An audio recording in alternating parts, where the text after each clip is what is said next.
مساء الفل، ازيكم عاملين ايه؟ متنساش تعمل لايك وشير وسبسكرايب بالقناة.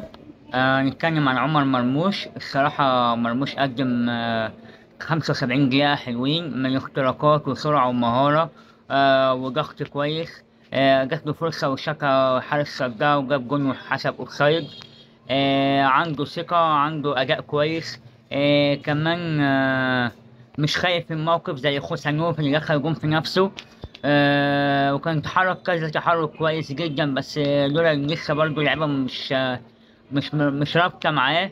كان ممكن جوندوجان يديله واحدة، كان ممكن برناندو يديله واحدة.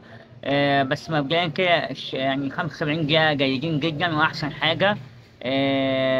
مزيد من التألق يا رب. وشاك فاول برضه كان نفسي يجي، مع إن الفاولات دي جابها كتير مع فرانكفورت. بس مبدئيا كده مبروك لمرموش، مكسب. مبروك الأداء. الأداء هيجي حبة بحبة. سلام.